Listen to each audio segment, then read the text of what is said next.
college campus in West Bengal. Looking at this topic for contributing higher technical education in India to global standards, I have three key issues to put across to this eminent board. The first and foremost is what many of us have been talking about, is about regulations. You have the input into the system which is regulated. So you talk about the student who comes in, that is got defined through an entrance examination or a process. You define at what price point the student should get in. Then you define that what is the entire infrastructure which is required. So square feet of classroom, number of labs, corridor space, library space, number of computers. You define all that. And then when you put in all these definitions into place, what is left with the so-called edupreneur system is just to look at the teaching ability being given and to scan the market in terms of placeability. These are the only two things which maybe an edupreneur in a practical position today can look at. Now, if you have to define everything around, can we look at re-looking at some of these definitions? You look at classrooms, if you have a BTech 1 batch of say electrical 60 students, you define you require 4 classrooms. In practicality, what happens is the theory is in one session, one half, practical is in the other half. So a particular lab lies vacant for one half and a particular same classroom remains vacant for the other half. So can we keep on sweating this asset much better so that we can bring down the cost of this? Then you look at the norms you've defined for faculties. I'll take an example of say hotel management. AICT started M.Tech programs, Masters in Hotel Management 2 years back. So when you started Masters 2 years back, you don't expect PhDs to be there in the market. But the regulation says that to be a professor, he has to be a PhD. To be an assistant professor, he has to be so and so. So where do you won't get these people then. So you're trying to define things which are absolutely impossible to achieve. And the third thing is, see, if you look at education, education is divided into, I would say, two broad segments today, formal and non-formal. On one side, you have formal education, which is highly regulated, too many multiple agencies trying to define too many things. On the other side, you've got formal education, where you have so many formal, non-formal companies, like the NIITs, the AppTechs, the fashion technology institutes, the center learning centers, vocational training centers. Now, most of these people are able to churn, the Frankfurt institutes. Most of these institutes are able to churn out a lot more people and more employable in nature. Is it because they don't have so many regulations? Is it because there's no body which is looking after them? Is it because they have got far too much independence to look at in terms of what should an edupreneur be contributing? Very frankly, when I look at this topic today, many of us in this room, we are actually acting as financiers to higher education, not as entrepreneurs. Because everything else is defined. So, and that too, we take the risk of that finance. We are not like a bank that you have a guaranteed return coming in. You have, if you default, there is other asset which could be taken. So we are purely acting as financiers to a social cause. Now at the same time, let us look at another social activity called health. How many regulations are there in health? If you look at a hospital, is the salary of the doctor defined? Is the salary of the nurse defined there? Is the pricing point at the entry of the patient defined? So you have hospitals in rural areas, you have hospitals in metro cities, you have 4 lakh, 5 lakh cardiac surgery cost to even 60,000. Isn't it the market which is defining that?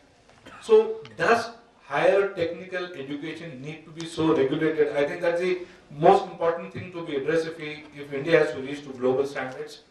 We have to look at this faculty definitions if you have to reach a global standard, and we have to understand what is the reality on the ground today. So can we relax the norms? Can we ask more people from the industry who have got industry experience who can join academics by relaxing the norms? And the third and the most important is what many of us have contributed and the policy makers have contributed. See, 40 years back we had a nice pyramid on education in India. The ITI layers, the diploma and the higher education institutes. In the last 30, 40 years, many of us who got into this higher education activity, we have reversed that pyramid. And some of us rightly said, we actually require skilled ITIs and diploma holders rather than engineers for many of the jobs. So can the policy look at putting that pyramid more back into place rather than trying to look at, the engineering institutes are not great. Thank you so much. Thank you.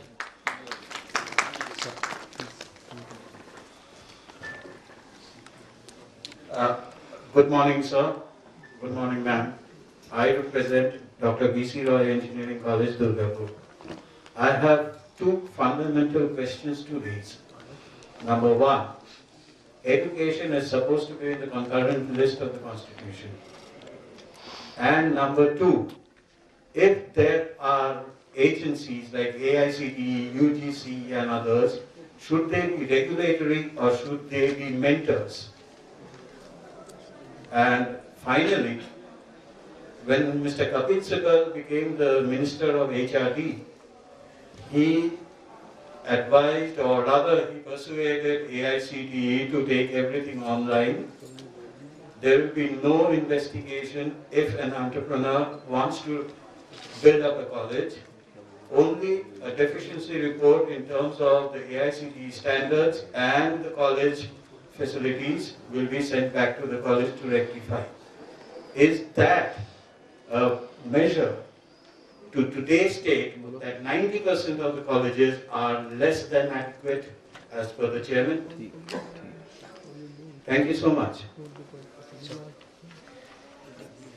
think absolutely very relevant. There are lots of restrictions. I think first we have to understand that particular problem.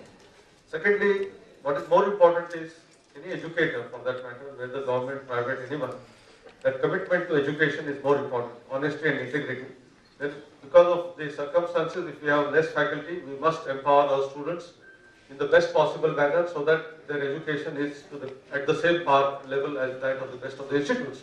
For that, today, technology-enabled learning is possible, whether it is NPTEL lectures from IITs which are available online, there is MIT courseware available, Stanford courseware is available. I think some of the faculty members who can sit in the class and the classes can run there on a video-based lectures, and then faculty can do mentoring, facilitating the students, and with less faculty also we must be able to manage the show. Create excellent students out of that. That is the most important thing which we must understand, and therefore probably if little more freedom is given, I think output, today we are talking about a bit-based accreditation where outcome and output is going to be measured. That is more important. And if you really take it seriously, probably the graduates who are coming out, they may be evaluated, and then the good quality education, which is bad quality education, can be probably defined. I think I fully agree with you that some of these things we need to understand. The second one is about the pyramid. I think this country, unfortunately, doesn't respect dignity of labor. Unfortunate part. Therefore, if a student goes to an ITI and starts working in a factory on a shop floor, he is looked down upon compared to a person who is supervising a diploma engineer, and someone white-collar job sitting in an office in an air-conditioned space, he is given more respect. And unfortunately, that's why every ITI fellow wants to become diploma to an engineer, and the pyramid has lost its significance. And if you infuse that particular dignity of labor, a person who is doing shop floor job is as important as someone sitting and designing a machine in an AC environment. They are both equal in terms of salaries and all that. I think many important things can happen. And I don't know about health regulation in terms of, we are talking about hospitals actually. But when it comes to health education, also probably there also salaries are fixed. And it's not correct that there is a relaxation in terms of all those regulations. But in terms of hospitals it is not. Hospitals it is. Same way, industry also doesn't have regulation. I think that comparison doesn't sound correct actually in terms of education as far as that is concerned. And then something like concurrent list. This is another problem this country faces. Because education is on the concurrent list. If center wants to do some reform, there are hundreds of reasons why the particular state government will say we will not adopt that and we will not accept it. And I think this situation, I don't know why it was made certain category of things, in concurrent list, and which has been creating problems at times. And in terms of AICT, rather than regulator, in fact, it was both regulator and a fund giver also earlier. At least the two activities are now separated slightly, and accreditation is taken care of separately. But if they really become mentors or facilitators, I think that would be a great thing in this country. Thanks a lot, sir. In fact, it's really heartening that